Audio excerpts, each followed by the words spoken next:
Good afternoon. My name is Reilly Curran. I'm with the Washington Talking Book and Braille Library, and I am so happy to see you all today. I'm here to talk about our library and our services, and so we'll make this pretty informal, so if you have questions as they come along, feel free, but my plan is to just go over kind of the history of the library, what kind of services we have, and then how to get signed up. That's kind of the docket for this talk. We're going to get a wireless mic, I think, momentarily, so we might have to do a pause, but I'll start now. So yeah, as I said, I'm with the Washington Talking Book and Braille Library, and we call ourselves WTBL for short, WTBBL, because it's such a mouthful to say our full name. So if you hear me say WTBL, that's what I'm referring to. So we are the only library in Washington State that's dedicated solely to people who can't read standard print. And that could be for a variety of reasons. It could be because of vision, it could be because of a physical limitation, it could be a reading disability, it could be a cognitive disability, any of those reasons. Okay, so yes, only library in the state that serves people with print disabilities. We are part of both the National Library Service, which is part of the Library of Congress, and we are part of the Washington State Library, which is part of the Secretary of State's office. So we have two different kind of parents that we refer to or report to. To give a little bit of history, in 1931, the Pratt-Smoot Act was passed. It essentially told the Library of Congress, you need to create a library service for blind adults who are going to receive Braille books. That was kind of the whole mandate, was you need to provide Braille books to blind adults. And it came after World War I, when a lot of people came back from the war with mustard gas injuries, so there's a lot of people who had vision loss and lost their vision, and so they saw it as a way of supporting the veterans. The service expanded so in 1931 was when it was created, and then in 1934 was when the talking books, or what we call today audiobooks, were created and put on phonographic records that were sent out. And then in 1967, the service got expanded to not only adults, but children and anyone of all ages, essentially. So it's been expanded over time. Today, the National Library Service has 55 regional libraries. So that means there is a library in every state plus some. Some states have multiple libraries. I think Florida has like 10. It's amazing. But so if you know of anyone you think might benefit from this service, they're not necessarily, don't have to live in Washington State to access the service as well. So I always like to point that out. How's the volume on this? Good, okay. So let's talk about eligibility. That's one thing I always like to hammer home. So eligibility includes anyone unable to read or use regular print materials as a result of a temporary or permanent disability. And that could be blindness, it could be deaf blindness, it could also be low vision. So what do I mean by low vision? Some examples could be glaucoma, macular degeneration, it could be a recent eye surgery. So maybe you had surgery on your eye and you can't use, you're currently not able to read a book that way. That also counts. It also includes physical limitations. So that's the inability to hold a book or turn a page, and that could be anything from having really severe arthritis, it could be someone who's experienced a stroke, cerebral palsy, maybe someone who broke their arm recently and is unable to hold a book for a long period of time. Any of those reasons qualify for our service. And finally, reading disability. So of course that means anyone with dyslexia would qualify, but anyone with any kind of cognitive disability. So that could be dementia, it could be a traumatic brain injury. Any of those reasons qualify for our service. Now, I really like to hammer home those differences on all the different ways people can be qualified for our service, because just based on the name of our library, a lot of people assume you have to be blind to use our service, and that's not the case. So let's talk about the sign-up process. The sign-up process is pretty straightforward. We mainly get all your kind of basic information. Where should we send materials? Who's a good person to contact if we can't get a hold of you? And then one of the main parts of the application that need to be filled out is the certification page. And so that is someone who in a professional capacity has to say, yes, this person qualifies for this service based on this specific disability.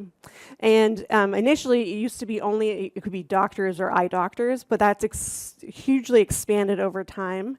Now it could be activity directors, it could be social workers, it could be nurses, it could be a lot of different people in professional capacities. So I'm assuming there's probably a lot of people here that could certify for people. And that's all we need is a signature from them. We don't need any additional medical records. We're not going to do any kind of follow-up on it. That's essentially all we need is someone to say, yes, this person is qualified for our service. So let's talk about now, how does it actually work? So we have two main modes of service. We have service that we send through the mail and service we have online. And I'm going to talk first about our mail service. So what we provide are audiobook players. Oh.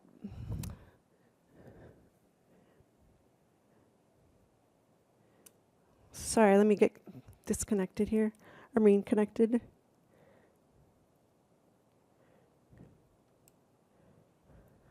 Okay, I'll hold it.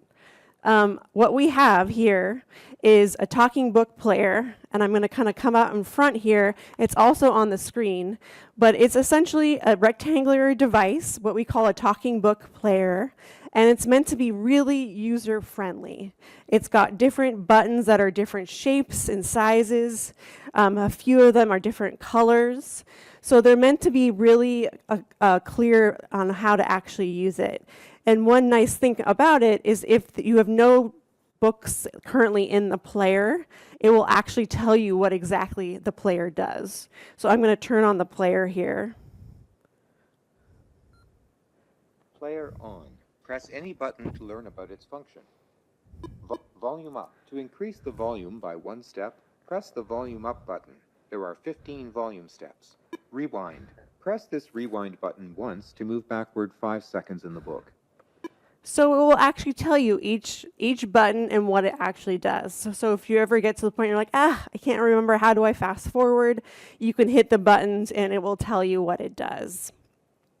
Some other features on here that I really like include the tone feature. So if you're someone, maybe you have an easier time hearing someone who has a lower tone voice, you can actually adjust that tone of the player. And then, of course, there's also the speed button. So if you're listening to a book and maybe the person that's narrating is a really fast talker and you can actually slow it down.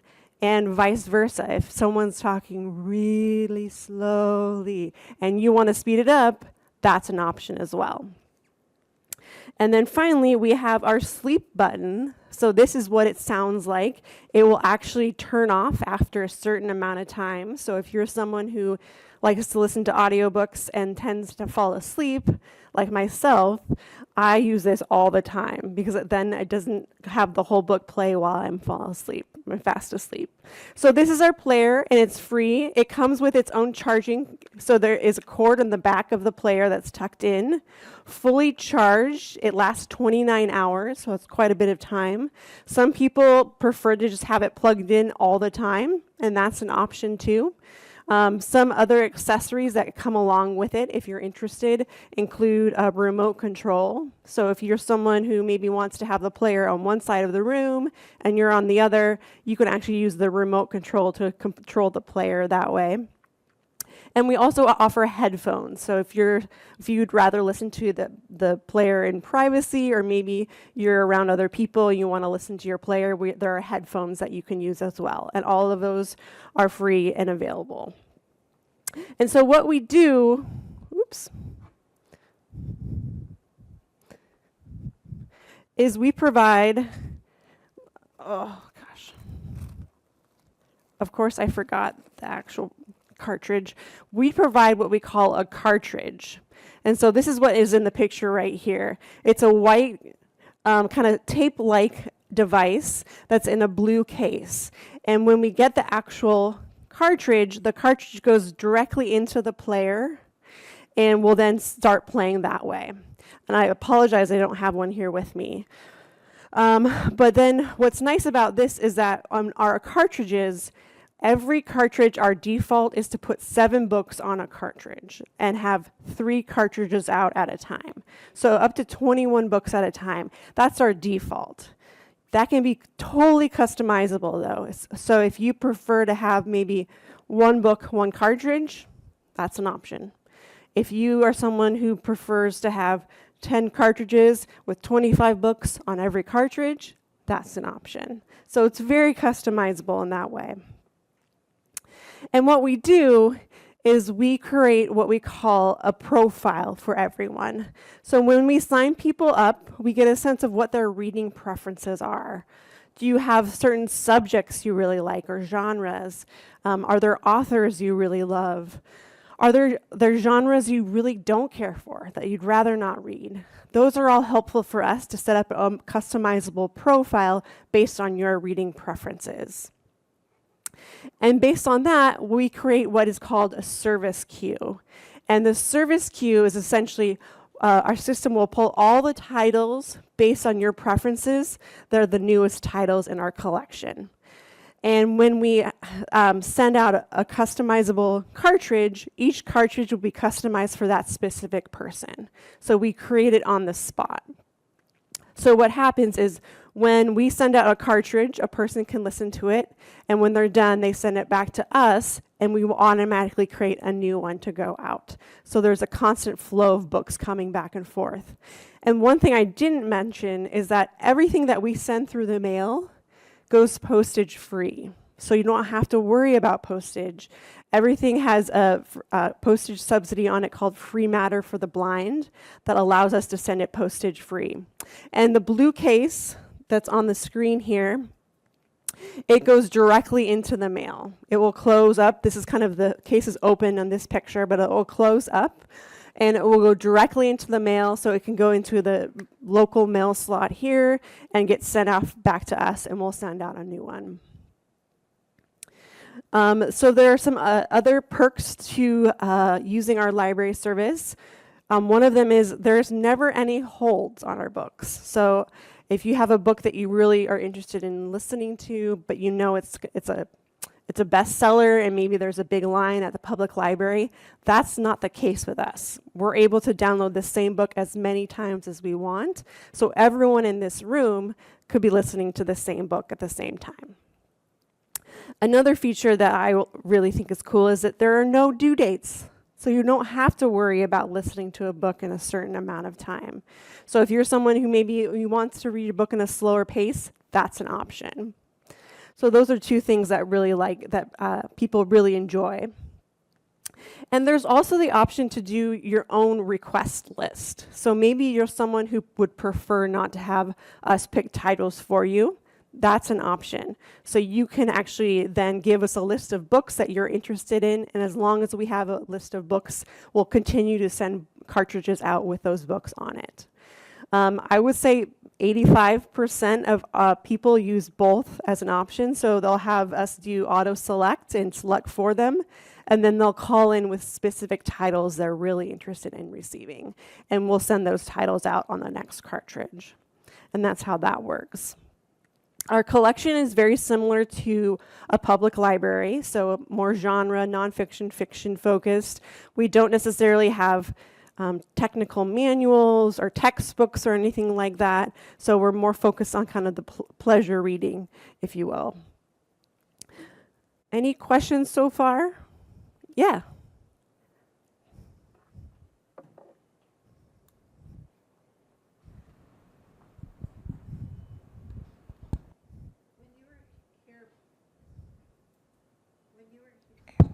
When you were here before, you talked about that if a group of people wanted to have a book club here, they could all get the book at the same time, Correct. and then after they'd read it, that they could talk about it.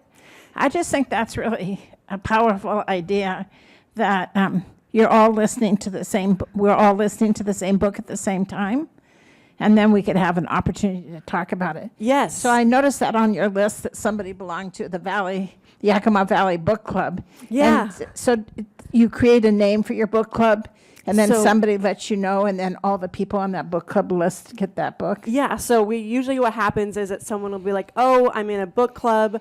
Here are the list of titles that we're reading. And then we'll create the cartridge just for their book club and send it out to them so they have all the books all on one cartridge so they can have it for the year that they're going through the book club. Or if we know there's multiple people on the same book club, we've had people at other assisted living facilities where they have their own low vision book club, and we will then get a request of 5 to 10 people who are wanting cartridges made, and so then we send those out together as well. So that's an option.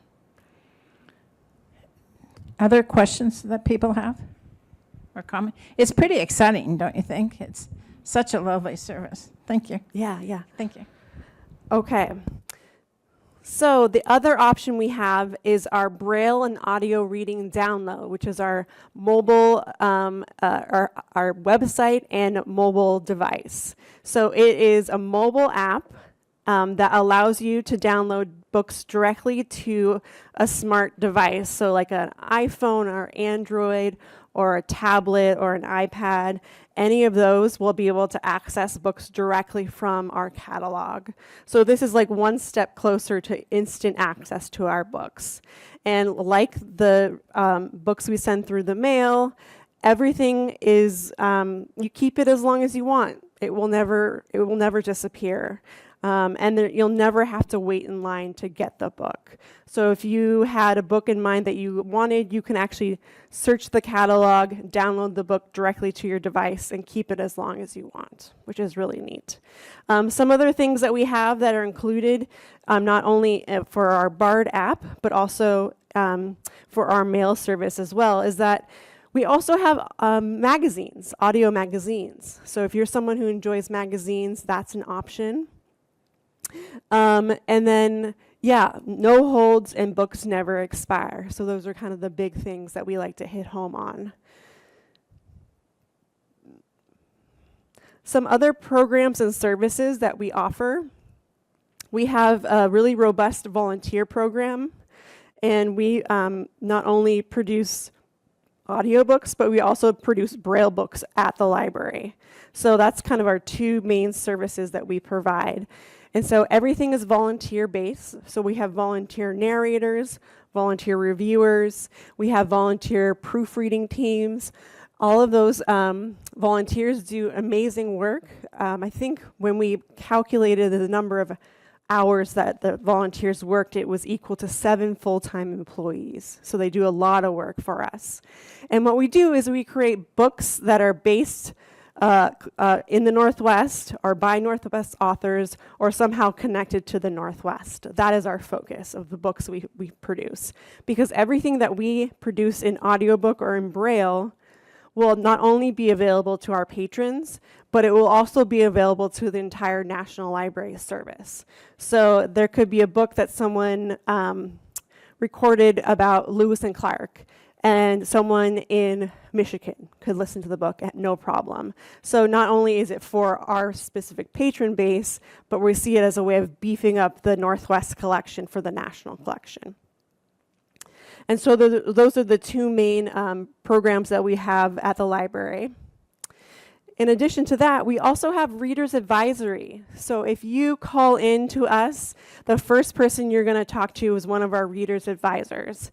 And their whole job is to kind of be a point person for you. So they can help with book suggestions. Maybe you say, oh, I really love this one author. Do you have suggestions for another author similar to that? Or you could say, hey, I really am tired of getting mysteries. I'd rather not get any more mysteries. And they can update your account. Everything is changeable. And so they're kind of the first point of contact. If you have questions about how to use the player, any of those things, that's the person you talk to. And then in addition to that, we have a technical services librarian. So their whole job is to provide tech support, essentially. So if you're using the Bard app on your phone and something's not working, that's their job, is to help you through it. So it's either by mail or over the phone or a video call. Any of those three options, they can provide support that way.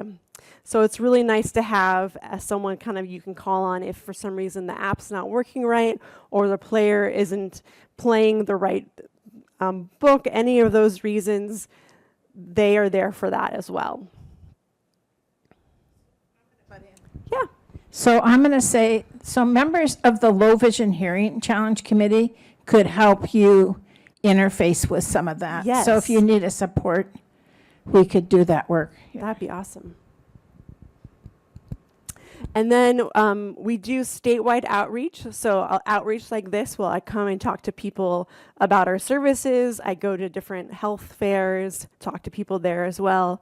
And then our volunteer support program, we have volunteers not only in our audiobook and Braille book production departments, but we also have them for special events and in our shipping department as well. So those are the two other kind of programs that we have as well. So that is the gist of my presentation. It was short and sweet, but I'm happy to answer any questions. I'm also happy to have people test things out. I see a hand over here.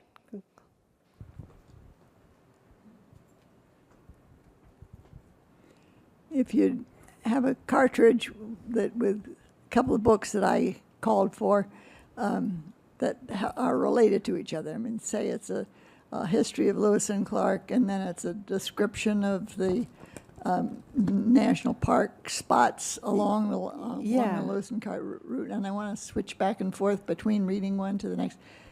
Is that something manageable on your device? That's a great question, and yes, it is. It will actually remember where you stopped in each book. So you could be listening to one book and say, oh, I want to switch to the other book, and it will go to the exact spot that you last left that one book at. So you don't have to worry about fast forwarding, rewinding, trying to find the right place that you're in. You just have to learn the buttons first. Yes, the buttons are part of it, yes. I have a question that's more, are you worried about funding from either national or state? Yeah, unfortunately, we had our federal funding cut just April 1st. So we are kind of in a bad spot right now in terms of some of our extra programs that we offer. The Attorney General has filed a lawsuit as part of other states that we're hoping will hopefully maybe turn our funding back on, because they just cut it off. It didn't end, they just cut it off. So we're really crossing our fingers that will let the funding flow again for at least the rest of the grant that we have. And then the state budget has been, it's been unclear about how much support we're gonna get. I know it's in a tough spot right now. So it's been a rough time right now. Funding-wise, we are kind of in a lot of unknowns. But one thing I can say is that our core service, so sending out and receiving books and getting access to our app, will never go away. Just might have an additional programming and other things that we might have to scale back on, or we might not be able to have the library open Monday through Friday. So we're kind of looking at ways to scale back without shutting off service. Yeah. I see two hands. Okay. I've used this service for probably 20 years or more, I don't know, and a lot of books.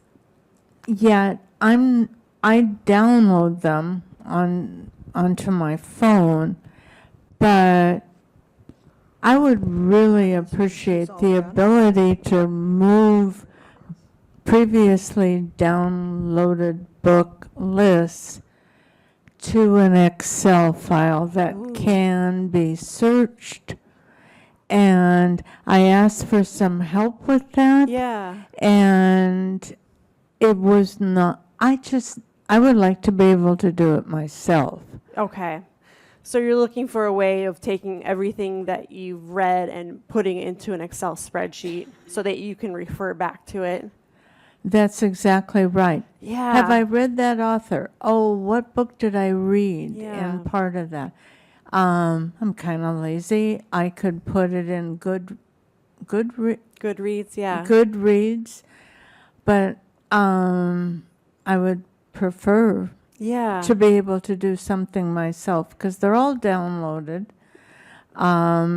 They're not on my computer because they're in a cloud. Right. I, Yeah. That's a simple thing, but after you've read 10 or 20,000 books. Right. Yeah. Being able to refer back to that. That's a good question. I don't know. I'm happy to bring the question back with me to the library and follow up with you. That would be nice. Okay. Yeah.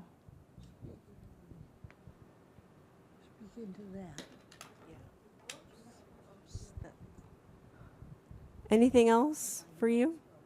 No.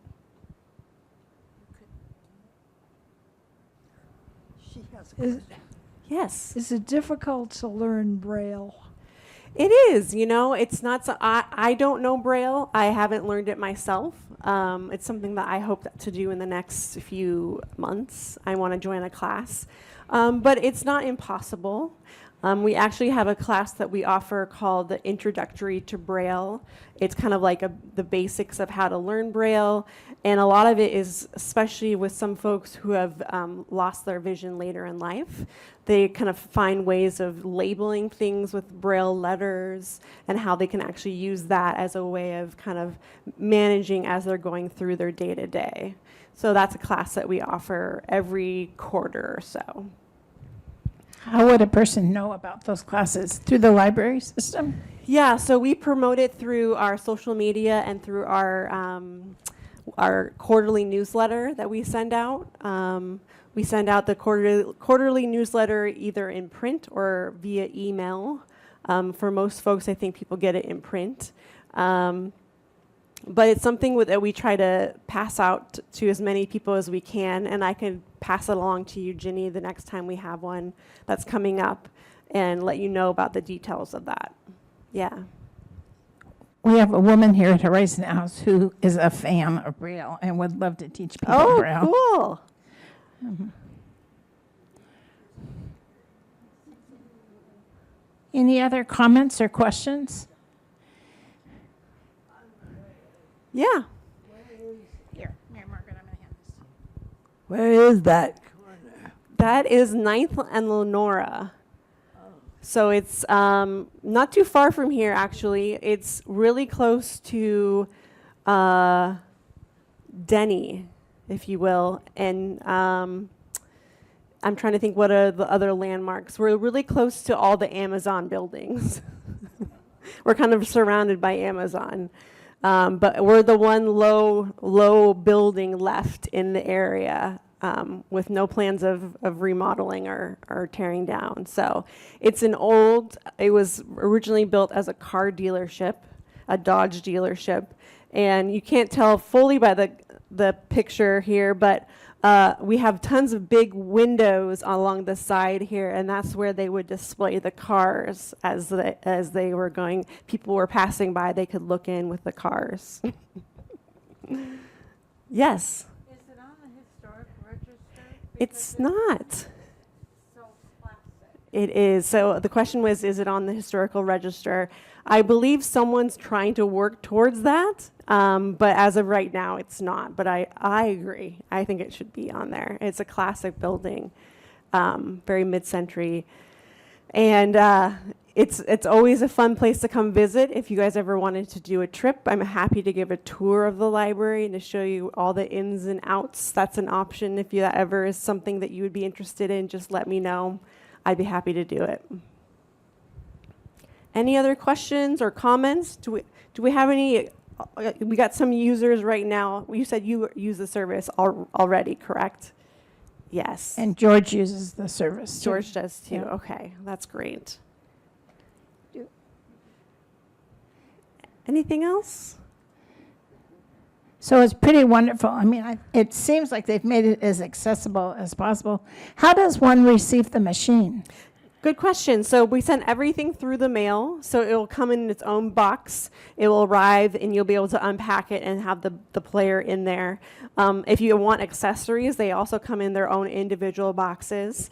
And we always tell people, if you can, hold on to the box, because if for some reason your player starts not working or it's not working, you can always put it back directly in the box and send it back to us postage free, because on the box it actually has the free postage on there. So, And so when a person passes here at Horizon House, if we can find that machine in their packaging, we just put it in the mail to you. yes, Is that exactly. what happens? Yeah, that's exactly what happens. Do you have an application up there? We forms, do. The forms? Yeah, so I have applications, I have some brochures here as well as a flyer. I'm happy to sign people up today if they're interested. That's something I can do as a librarian. I can sign people up and certify everyone. So that's an option. But you're more than welcome to take some applications with you. If you know people you think might appreciate or enjoy the service, that's also an option you could pass along. Yes. Is there an access to,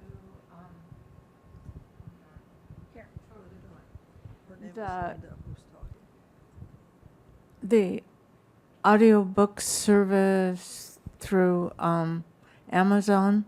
Is that right? Or what other programs can we access if we're members of BARD?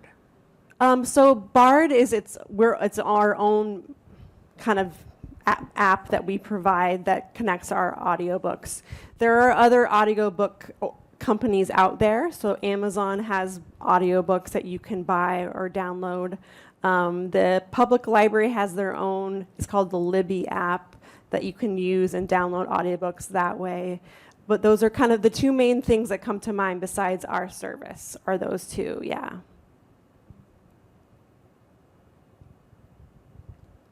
I'm trying to think of who could certify here. You know, Erica Campbell used to, and what's the name of the gentleman that took her place? Anthony Anthony. XR. He could be a person that certifies for Okay. people here. Yeah. So I don't know if he has the forms, but I could get some forms to Yeah, him. definitely. Are there people, do you want to raise your hand if you'd like to sign up today? So, Okay. so Nice. thank you. Thank Thank you you. so much for Thank making the time you. to come.